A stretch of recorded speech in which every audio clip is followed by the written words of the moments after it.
Live from Kakariko Village.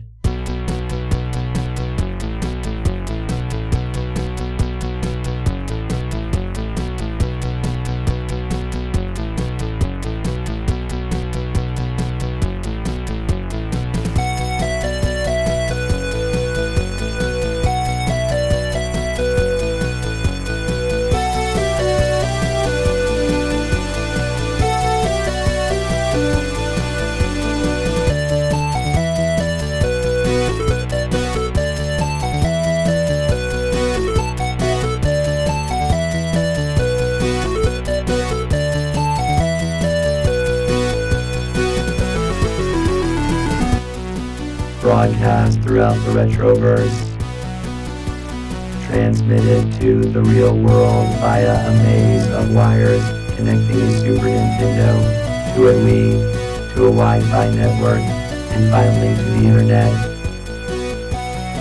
The Techno Funk Boy presents the Retro Zoo Super Show.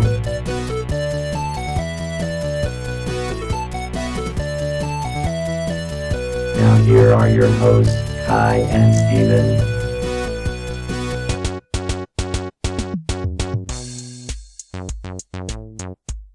Well, greetings everybody, you are listening to the Retro Zoo Super Show.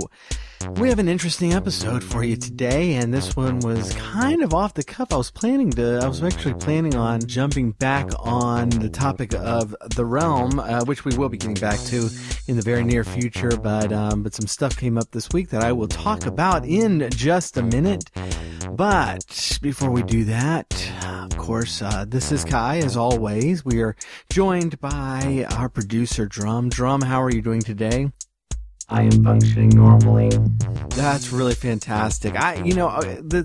This week I was kind of inspired because I haven't been doing any Final Fantasy IV running at all, but I was kind of working to kind of clean things up a bit around here, and I ran across a box that had all of I shouldn't say all of, but most of my old Game Boy stuff, as well as a bunch of instruction manuals from old games, notably in the Super Nintendo era. I ended up with a couple from NES, but it was mostly Super Nintendo. Kai, may I interrupt? John, we just started. What is it? Well, you said that you were cleaning up a bit. Yeah. In fact, I was cleaning up a bit. You had asked me to clean up. Drum, it doesn't even really matter. It does to me. Okay, I asked Drum to help clean up. Not help, do actually all of the cleanup. I did some of it. There was some cleaning up done by me. And Drum was very instrumental in that whole process. Is that better? That is acceptable. Okay, Drum. Anyways, I ran across all this the Game Boy stuff in particular, and one of the things that I ran across, besides the games and some of the instruction manuals, was one of the old Nintendo Player's Guides, specifically targeting after Game Boy. That was in a different location. Drum, I'm not gonna go into the whole history of cleaning. I'm trying to shorten the story a little bit so we can get to the meat of the episode. There's a lot to talk about today, and I want to get to the meat of it. So I'm trying to shorten the episode a little bit. But your telling of the story is inaccurate. It's accurate enough. I mean, look. The point is, there was some cleaning done. There was some stuff found. All right, that's the main point. Drum, are you happy? That is better. I will continue to listen for more inaccuracies. Please don't. Please don't.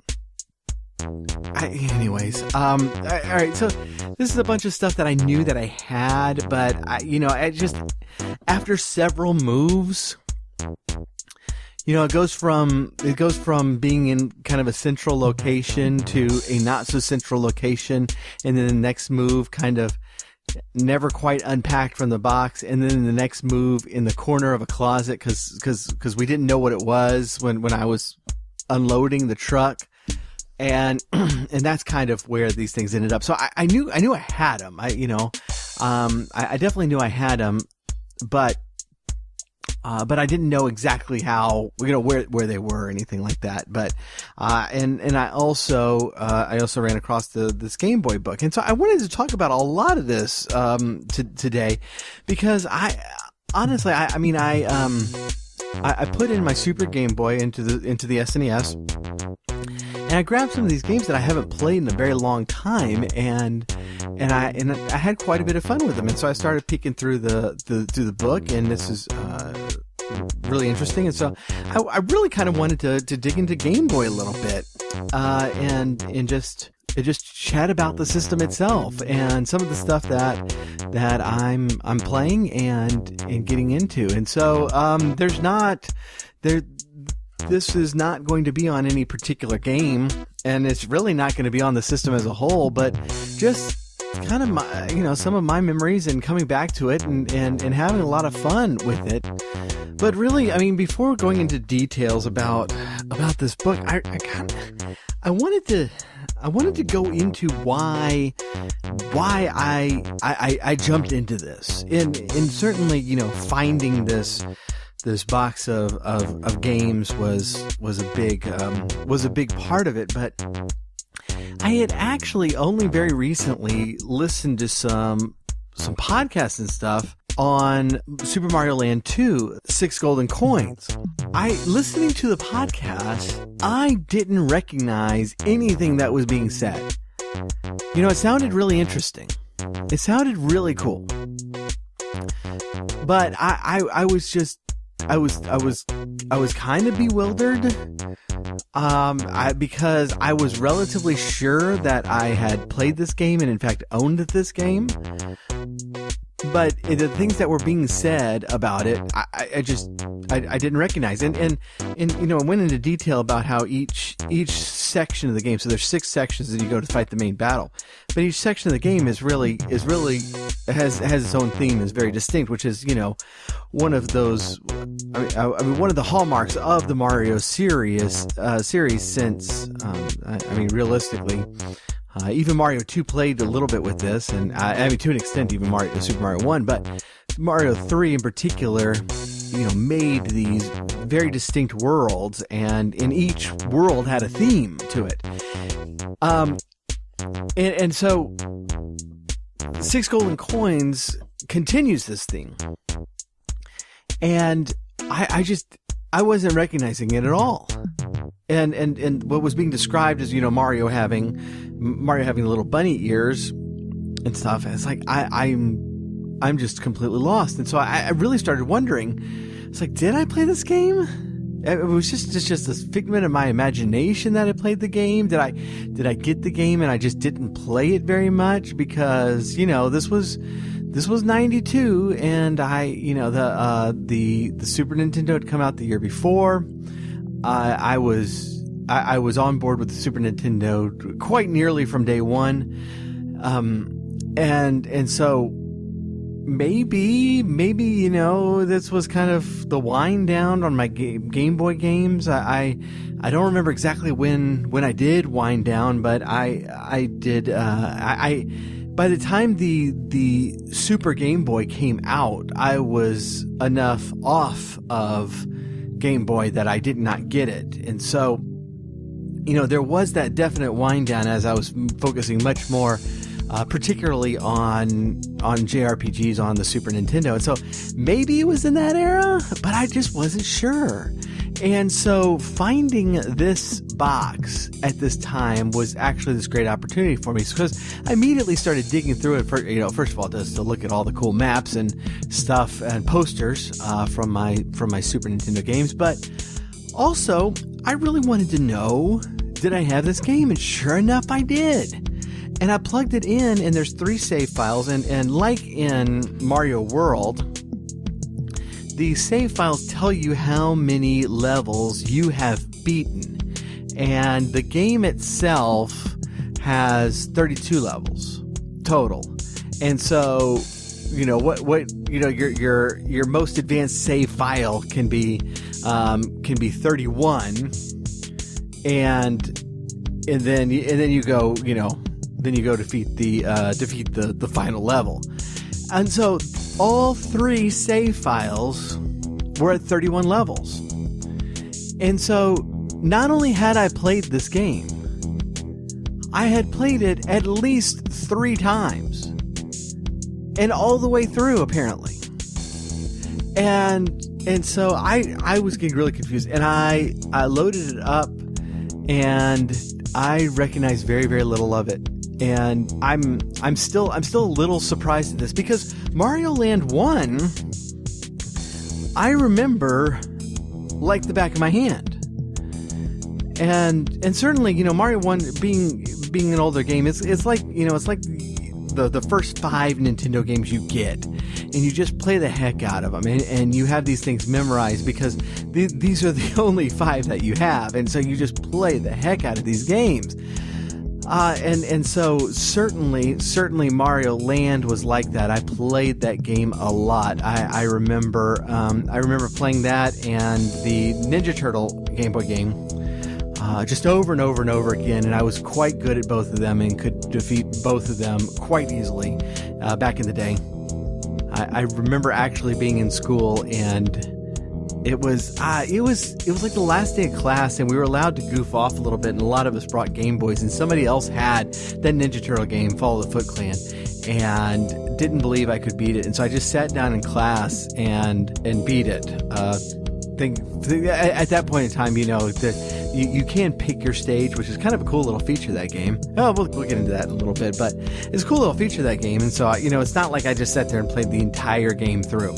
But yeah, I sat down, went to that stage, beat it, and handed it right back to him. And I'd played that game enough to do that. And so it doesn't really surprise me that I knew Mario Land 1 that well. For the simple fact that it was just a very early game in my collection. But it did greatly surprise me that I was so much in lacking a knowledge of Mario Land 2. But I'm kind of figuring out why, and I honestly, it's not that memorable to me. And so I sat down and I played it, and I didn't actually beat the game, but I got the third. I beat 31 levels. And I got to the last bad guy, and it was getting really late, and I was getting really sleepy, and I was like, I'm not going to be able to get through this, and I died many, many times in the process. But I definitely I made it sufficiently far in that on that day that I got to see most of the level, and it has a ton of really good ideas in it. And so, like, there's a space level it has some really good ideas where you don't actually start falling unless you let go of the jump button, and so you can kind of just keep going up and then gradually down. That's neat. That's a cool idea. Climbing up one level, climbing up a tree, was really neat. The other one is, you're actually fighting your way up a mechanical Mario. These are things that actually, you find that these ideas are being pulled forward as time goes on, into later Mario games. That space level, you easily see elements of that in Mario Galaxy, and that little toy Mario, the giant toy Mario. You see elements of that, like in Mario Galaxy, in the Toy Time Galaxy. And so these are really cool ideas, and there's a lot of elements that are being brought in from Mario 3 and Mario World that are kind of important upgrades. You know, you have the kind of the bunny ears Mario that lets you not really fly, but float down very easily. You can pick up shells and that sort of thing. But I'm just the levels themselves. I didn't find them all that memorable. And I think that's weird because I actually love Mario Land 1. And, you know, my sense, you know, with my fingers on the pulse of the gaming public, the retro gaming public, you know, it feels like Mario Land is not nearly as respected, whereas Mario Land 2 is much more of an appreciated game. But Mario Land, I absolutely loved. And you can see Mario Land 2 responding to some of what were considered the shortcomings of Mario Land 1, like having a bigger sprite. The sprite in Mario Land is so astronomically tiny that it's sometimes very difficult to navigate simply because he's so hard to see, where Mario in Land 2 is much, much larger and much easier to see. But there's something about the level design in Mario Land 1 that I just think is a lot of fun. And so I plugged in that game too, just to see if maybe, you know, my rose-colored nostalgic glasses were kicking in a little bit. But I absolutely had a blast with it. And I didn't get quite to the end of that. I did get to the last world of it, but you know, didn't have time for infinite continues or anything. But it was a whole lot of fun. And it kind of made me wonder, it's like, why is it that Mario Land gets kind of a bad rap? And there are some common elements to the criticism that I'm hearing quite often. And one is the fire flower. It doesn't give you like a traditional fireball. It gives you kind of this super ball that bounces off walls until it goes off the screen or just runs out of gas, and you can only toss one of these at once. And that is really interesting, because I think it was kind of a mistake to give Mario this flower, which is traditional Super Mario Brothers 1 upgrade, but it doesn't work like that. And I think a lot of the problems in Super Mario Bros. 1 is the fact that everything looks so familiar, but it's not. It's not right. And so you grab what is clearly a fire flower. It looks like a fire flower, and you know it upgrades like a fire flower. You throw the ball out just like a fire flower, but it doesn't do a fire flower ball. It does the Super Ball thing where it bounces around. And it's the same thing with the Koopa shells. Is you're sitting there looking at them, it's like, oh, those are Koopas. I can bounce on their shells. And that's what they look like. They look like, you know, the Game Boy version of these things. But then you stomp on them, and their shells are actually bombs. And so it looks a lot like Super Mario Brothers, but it plays quite differently. And so it doesn't have like the advantage of Super Mario Brothers 2, the American Super Mario Brothers 2.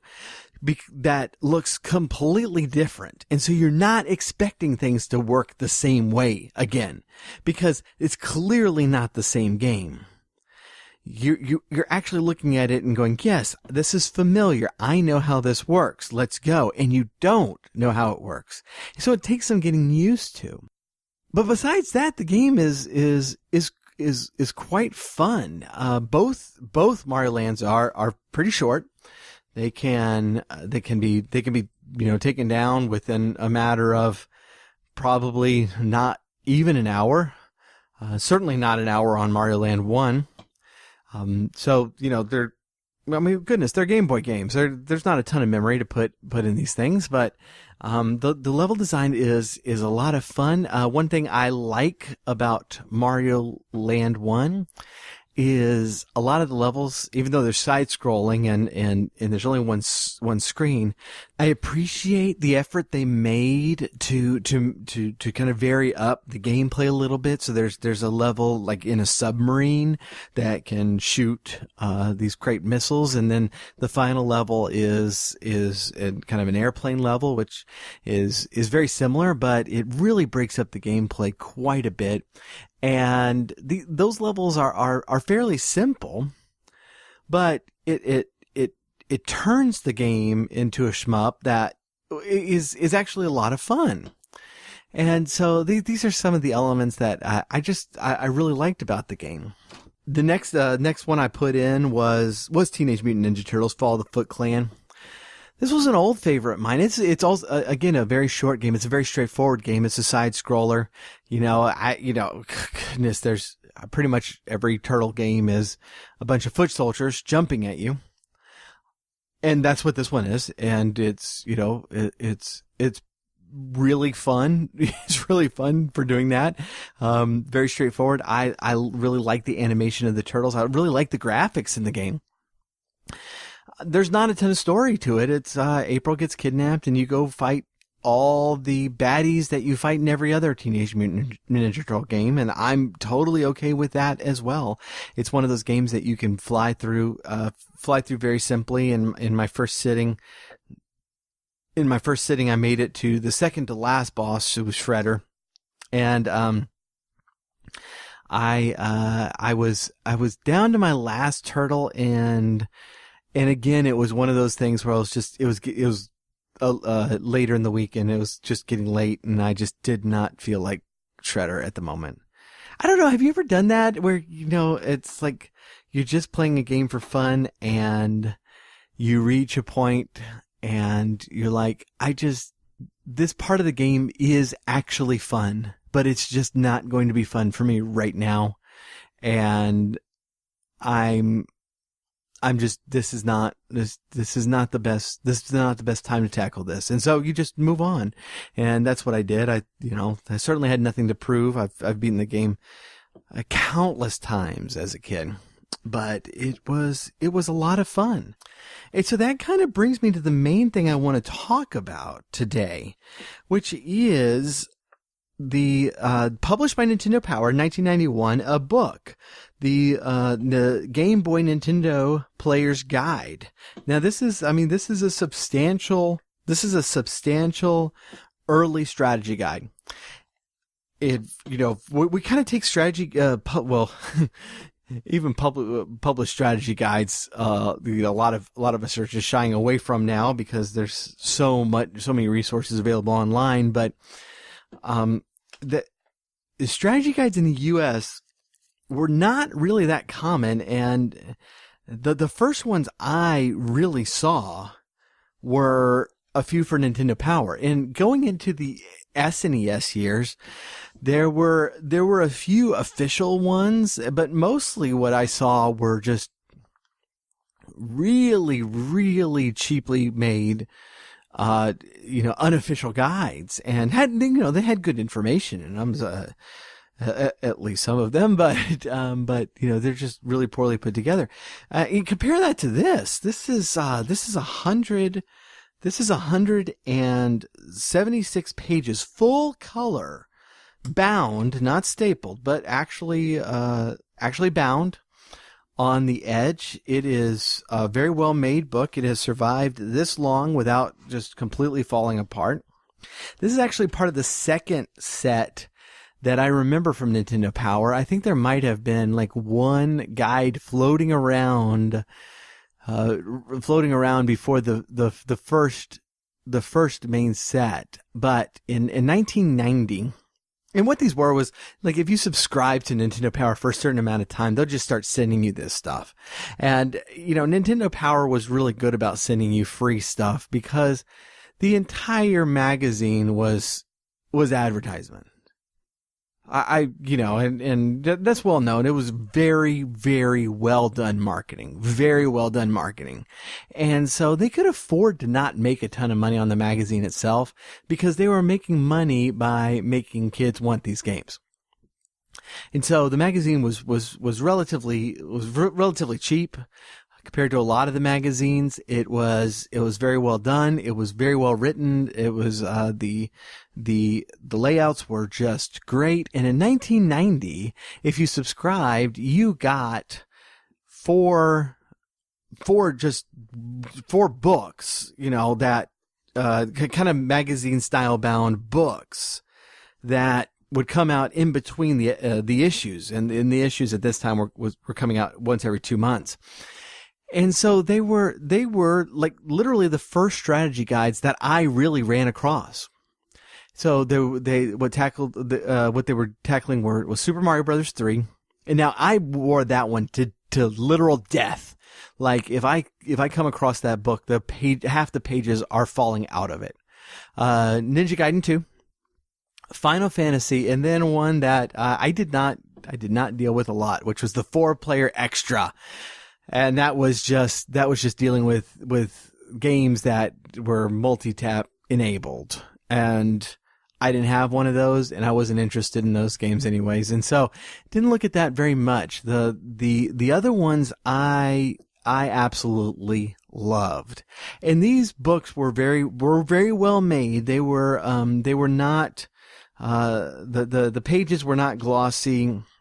But they were good. They were good books. But the next year in 91, they came out with 4 more books. And these are the books like this Game Boy book. And these were just really a step up publishing wise in quality. And there was a much different approach to them that was actually harkening back to the point of Nintendo Power, which was not just to give you hints and tricks and reviews, but to sell you stuff. And so the real problem with the first year of these guides was that, they were just giant strategy guides of games that there was a decent chance you already owned, like Super Mario Brothers 3. I mean, I'm not sure that this book convinced a lot of people to buy this. The Final Fantasy guide went a long way in getting me into Final Fantasy. I'll tell you that. I was fascinated by that book, but we'll talk about that another time. But what the second series is they only had one book that was covering a single game. And that was Mario World. And I don't really think they could have gotten away with not doing that. That game was just so huge. Of course, it came with the Super Nintendo, so everybody had it, and it was just so huge that they needed to cover it like that. But the other ones, it's like they had one for the Super NES that just covered a lot of games. And they went in depth on these games. It wasn't just totally like surface level. Yeah, you need to buy these games. It had reviews of them, but it also had very substantial maps. It got you well into the game. Another one was the NES Game Atlas, where they were taking some older NES games and doing maps of them. And so this is where you had, the original 3 Super Mario Brothers, the 2 Ninja Turtle games, 3 Mega Man games, 3 Castlevania games, Star Tropics, stuff like this. And it was just giving you maps. And it was just a really great idea on some of these games that were very well known and some of them very, very difficult, and really gave you some good information. But then the fourth one in this series, I'm not saying chronologically, I'm just, we tackled the other 2, was this Game Boy one. And looking through it is like, oh, wow, I'm really impressed because these games were shorter. These strategy sections, more often than not, actually cover the entire game. And so I go to like Super Mario Land, and I'm looking, and it has maps of every single level in the game, and it has strategies to beat the final boss. The very next page is Fall of the Foot Clan. which is another favorite. And here we go. Several pages. Let me see here. 1, 2, 3, 4, 5, 6, 7, 8 pages of maps and strategies on here. And sure enough, it gives the map all the way to Krang and gives you strategies on how to beat him. So it's really nice to see that they're keeping that strategy guide approach that they started the year before, where they really wanted to give you in-depth hints and tricks, but they're also coming back to the whole point of Nintendo Power, which was to sell you a lot of games. And it's when they're packing this many games into a book and giving you really detailed information on it, looking through here, you're going through and it's like, I was just looking through the other day and I'm like, Ultima Runes of Virtue. I would really love to play this game. And this happens over and over again. I happened upon an entry of the Sword of Hope. Now, later, I actually bought the Sword of Hope 2 game, and that was in the mid 90s, and so I don't actually remember much of the game. The last time I played it was a long time ago. But I was just looking and I was like, oh, hey, this is the first one of that series that I never played. I'm looking through it, I'm like, I would really like to play this game. And of course these are games that are not available, at the store right now or anything like that. But having the information on all these games right here at your fingertips, it did kind of grab the attention of the target audience, bring them in, and highly suggest to them that they needed to purchase these games, which was the entire point of Nintendo Power. The whole magazine was really, like I said, a brilliant marketing ploy. First of all, it was something that was needed, because some of these games. Some of the games in the NES era, they were called NES Hard for a reason, and some of them were just simply unfair if you didn't know what you were doing already. And the famous example is actually several times in Simon's Quest, Castlevania 2, where you really need to know what you're doing in order to advance in the game, because it's very cryptic, like holding the blue gem and kneeling for 5 seconds at a particular spot to open up this hidden passageway. It's in such that you needed these tips for. And so it was providing that, but it was also a giant full color advertisement that, these kids actually paid for. It's like, yes, send me your advertisements. I will give you money to do this thing.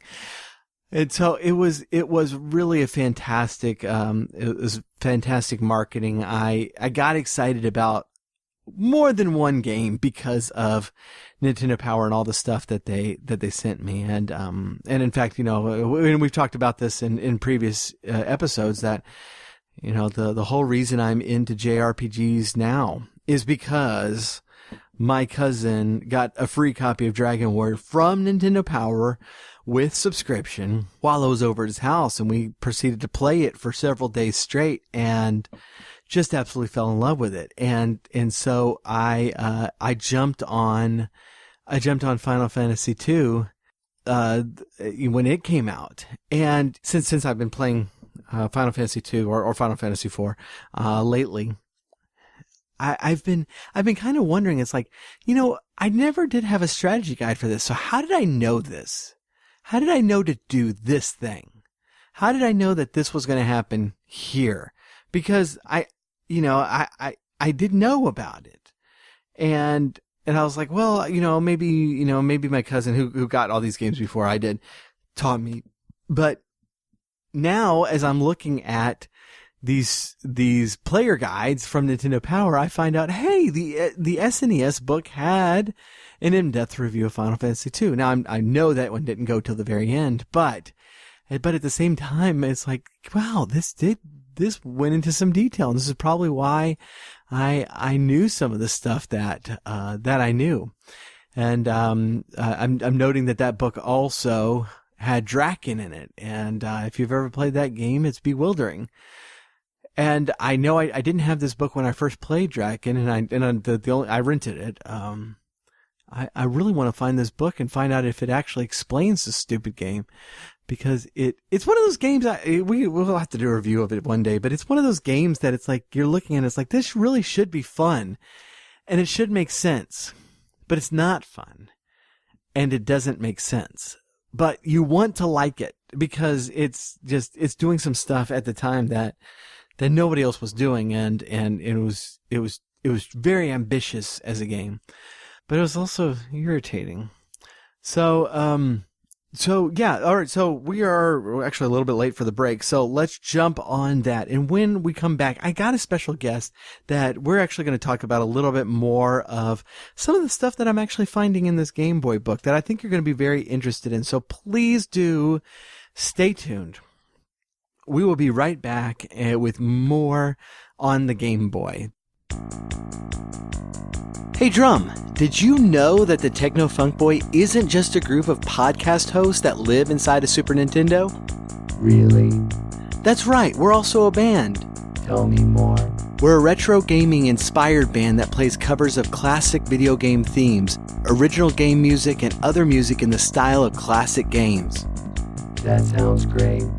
Yeah, and you can find our first full-length album on iTunes, Amazon, and CD Baby. It's called the Final Fantasy Mixes, and it's an EDM tribute to some of Uematsu's best musical themes.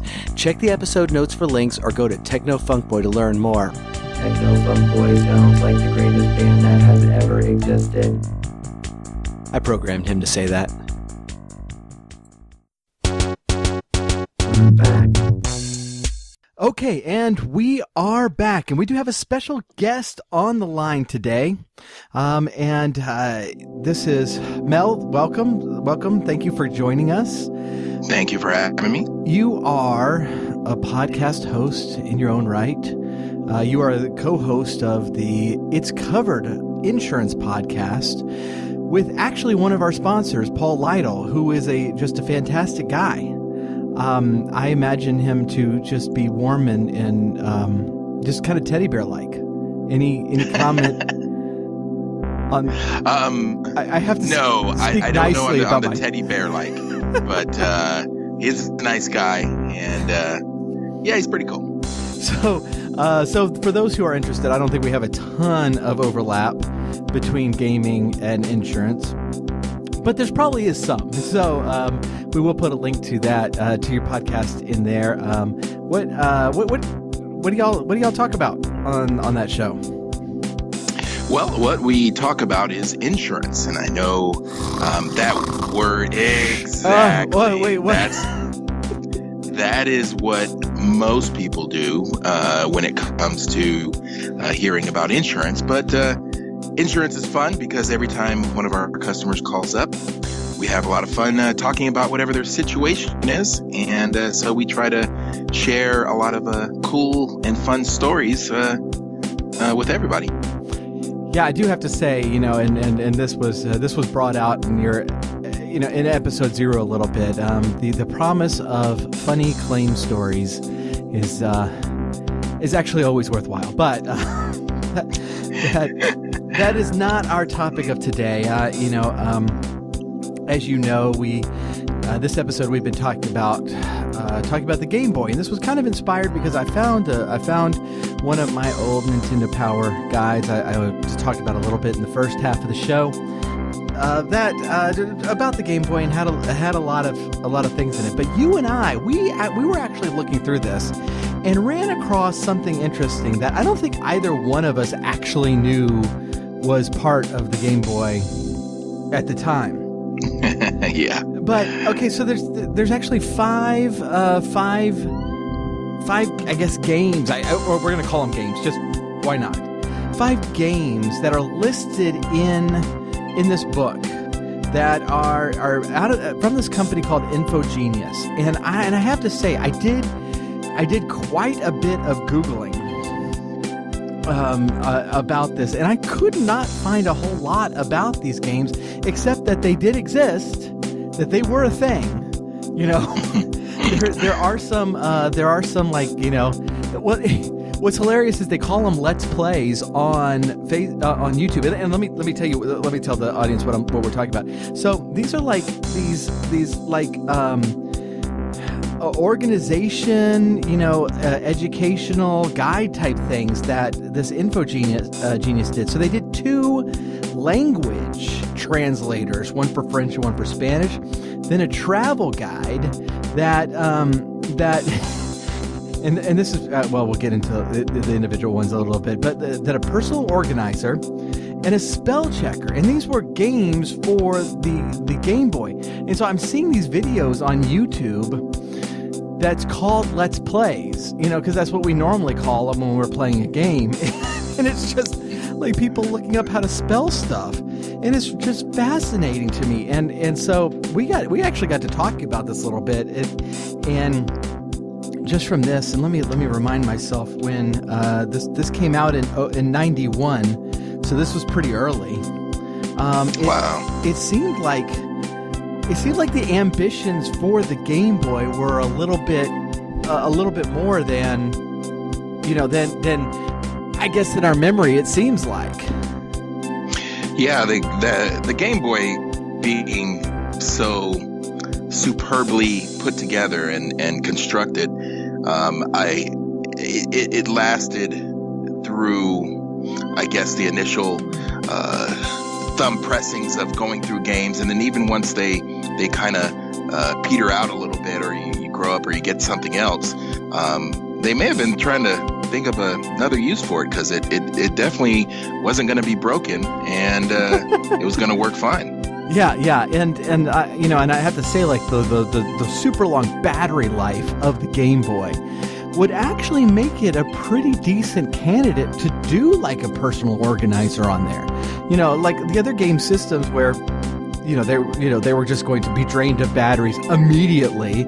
You know, you don't actually want to put your calendar on that thing, because you're going to have a desk full of batteries just to remind yourself what your appointments were.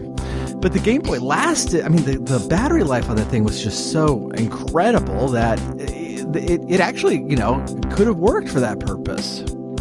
I think so. I think I don't know about their language translating skills, or why they picked those, because I'm pretty sure most of the games didn't have French or Spanish that needed to be translated. Yeah, no. It really is like kind of type your word in and it'll tell you what it means. Just like super early Google Translate. Oh, that's nice. Yeah. Well, it kind of seems like, you know, they were trying to do kind of like an early personal computer organizer type thing for your pocket, or at least have the capacity to do that.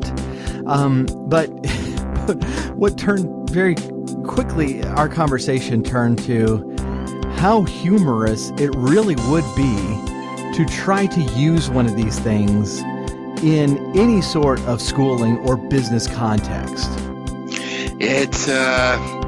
Well, I wouldn't be the one to try to change the local social norm in a business meeting. So I would leave that up to someone else. Yeah, I'm just seeing, you know, like the boss is like, all right, Johnson, we've got this meeting.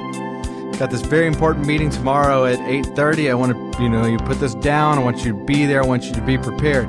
Yes, sir. Let me put it down. And you pull out this Game Boy.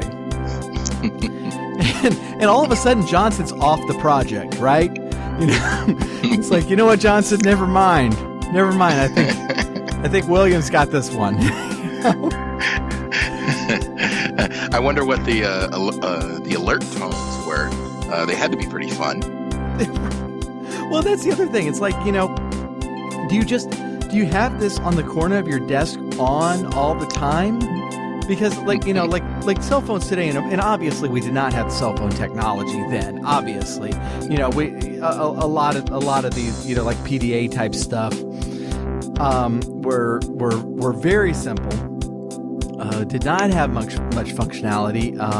Were very limited. But the current phones, when I set an alarm, it kind of kicks itself out of sleep mode for that alarm. And I'm kind of thinking about, obviously the Game Boy can't do that. And so do you leave it on your desk? Like when you have clients coming in, you're like an attorney and you have a Game Boy sitting on the side of your desk. I don't see that. In 91, a spell checker would have been very good for me because I was a terrible speller. Go ahead. Well, it beats carrying around a dictionary or going to a place where your computer was. I mean, it was mobile, and that's what would right. that's a big appeal. Well, and absolutely, and I mean, and you remember the old way of your teacher wanted to teach you something about spelling and not just give you the answer all the time, and so you would ask her how to spell a word, and she would say, "Well, go look it up." And it's like exactly. If I knew how to spell it to look it up, I wouldn't need to look it up anymore. The whole point of this is that I have no idea how to spell this word. I still remember one teacher who was always very helpful and she would do that, but she would give us the first three letters, and so we wouldn't spend the entire time like looking up pharmacy,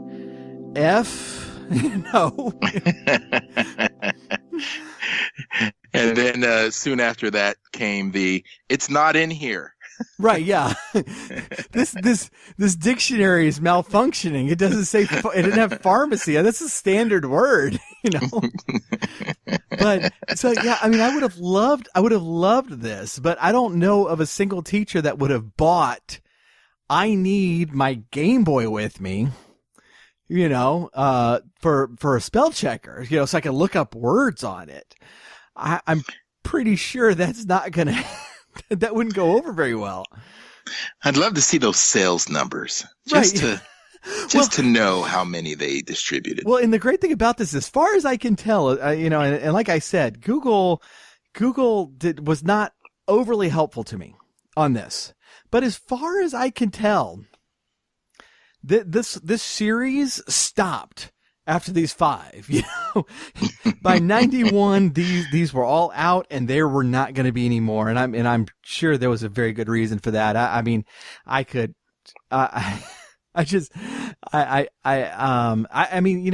totally see the spell checker, being there. The travel guide, this was really fascinating to me because I'm reading the description. I want to read a little bit this to you.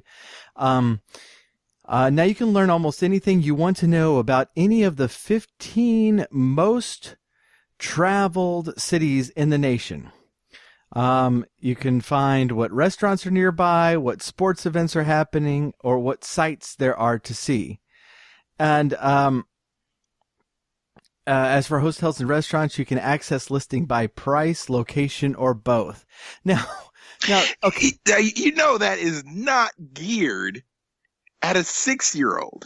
Well, yeah. I mean, okay. First of all, you only have 15 of the most traveled, and I know we had a memory problem here, right? But it's like the 15 most traveled cities, and I'm looking at the map, and there's like, and we're both in Texas. There's no Texas listed here at all. No San Antonio. I mean, and granted, we don't have Disney World here, right? But still, and so you're going to buy this specifically because you're going to one of these 15 places, and that's it. And hotel prices. I mean, hotel prices will vary by the day, Exactly. Much less like over time. Like this thing is going to be accurate for about 5 seconds. And so, I mean, it's an interesting attempt. I mean, it's clear that like there was a vision for this game, for this thing, that went way beyond just having a portable game system.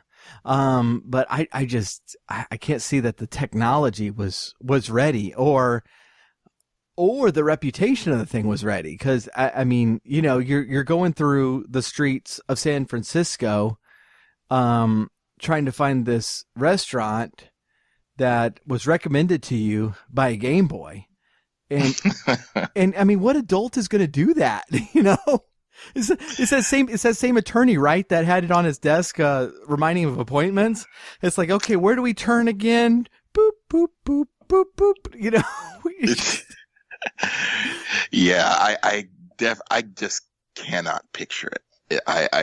It's again, they were thinking correctly. I don't know how far ahead they were thinking, you know, but having the information in your hand and portable, that was great.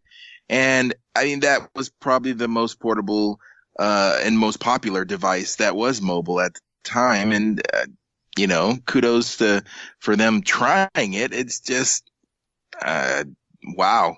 Just right, yeah. Looking back at it now with what we have, yeah, they were a little off. Yeah, yeah. And it is kind of sad because it was the right device for it.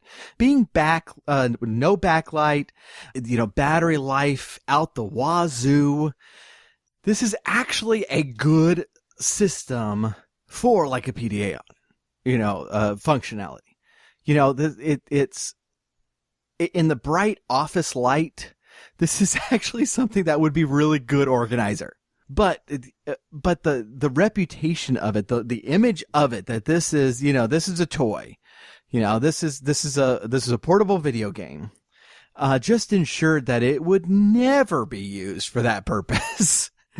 And so, you know, no student's going to get away with this. No businessman's going to get away with this. And they wouldn't even try, even if they, you know, even if they could convince their boss, hey, this is actually a fantastic organizer. They're not going to do that.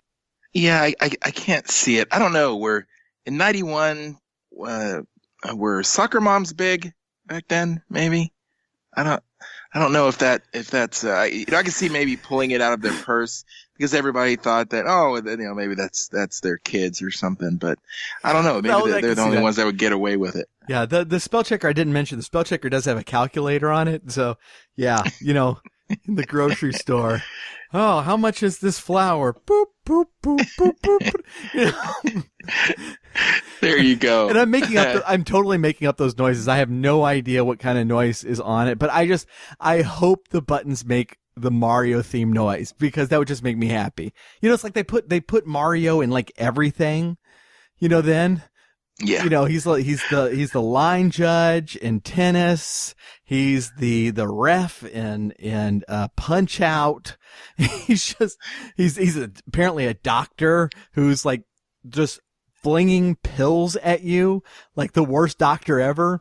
And so I can see him and while I'm doing everything else for you, you know, let me organize your life. Let me calculate things for you. And I'm going to sing my song while I do it. You know? There you go. Some round glasses, and then you have Bookworm Mario. Kai, you spelled that wrong.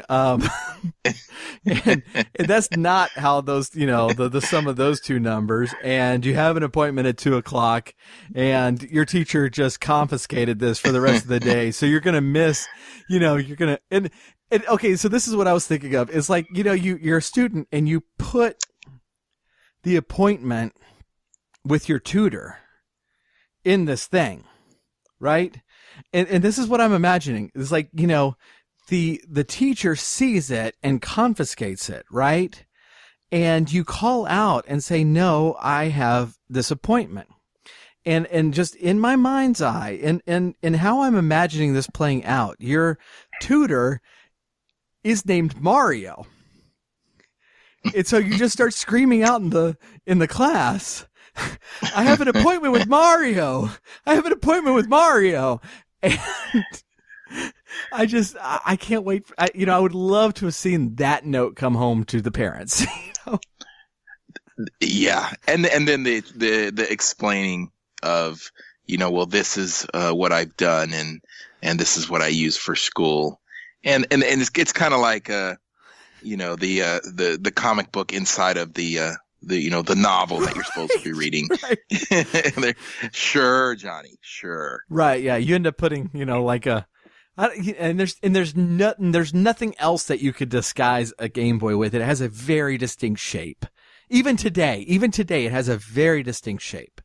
And certainly back then, there wasn't anything that was quite, it's like you couldn't like paint it black and pretend like it was some other PDA personal, pocket computer device. It was very clearly a Game Boy. Oh, I can just see the attorney on a first date pulling that out, right? To calculate the check. Oh, and my, and my Game Boy had, every once in a while in Nintendo Power, you don't know this, you're a Sega person, but we will talk about that at another time.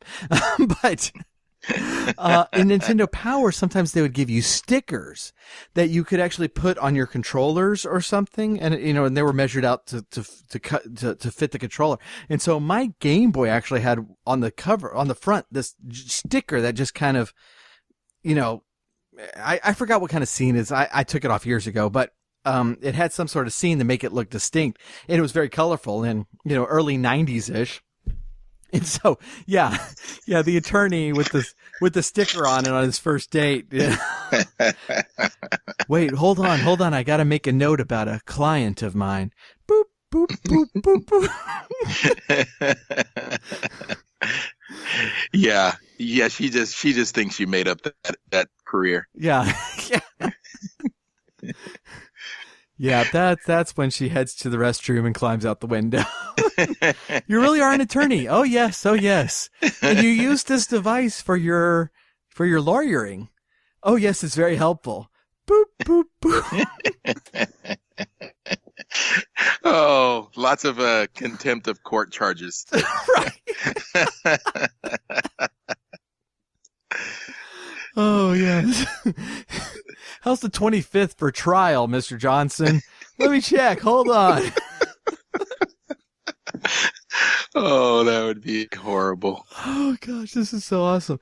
Yeah, so I obviously I've never seen one of these games in person, and I've had this book since 91. But I guess I just never dug this far into it. This is, on page 161 of 176. And so I don't think I even went this deep into the book to find these things, but, this is fascinating to me, and I'm definitely gonna have to look more into it to see if I can find out anything about this company or much, any actual sales numbers would be fascinating. And what I really want to know is how, the original cost of these, it's like, I can't imagine anybody paying $40 for a travel guide of 15 particular cities. Right. Unless you were actually planning to go to all 15 of these cities right away. I cannot see that, but I'd be interested to know what the original price was. So, if anybody out there does happen to know that, please let us know at technofunkboy@gmail.com. Very curious about that, or if you have one, shoot us over a picture. Love to see it. With a use case. With what? With a use case. How did they use it? Oh, yes. And please make a recording of the sound it makes. But only if it's that particular theme. If it makes like normal noises, I don't want to know. I want my imaginings of this thing to be pure, that it does do the Mario theme every time you use it. That would be nice. Yeah. Oh goodness. Well, Mel, thank you so much for joining us today. And I'll put a link in the show notes for It's Covered, the insurance podcast. It it really is a very entertaining podcast. And so if there are any insurance professionals out there, agents, adjusters, whatever, do check it out. Remember, I'm the DJ. I don't think that's going to make sense to anybody. Probably not. At this point. But you can edit. You can edit it out. That's going to be it for us today. Thank you so much for listening. You can find our show notes at technofunkboy.com/25. That's the number 25 for episode 25. We really do appreciate you tuning in each and every week. You know, I see it in the numbers every week that you keep coming back. You really do like the show. You like where we're going with it.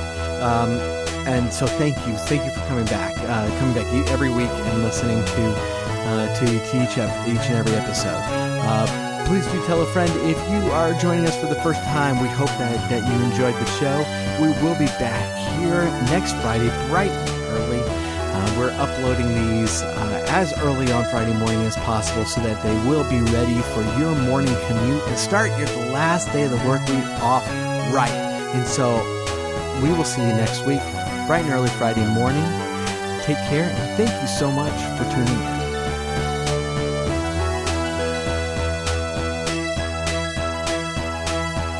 The Retro Zoo Super Show is brought to you by the Techno Funk Boy. Follow us on Twitter at TechnoFunkBoy, on Facebook at the Techno Funk Boy, and sign up for our email list at TechnoFunkBoy.com.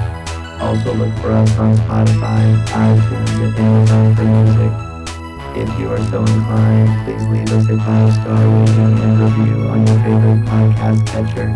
If you are not so inclined, you are obviously some sort of villain trying to conquer the world.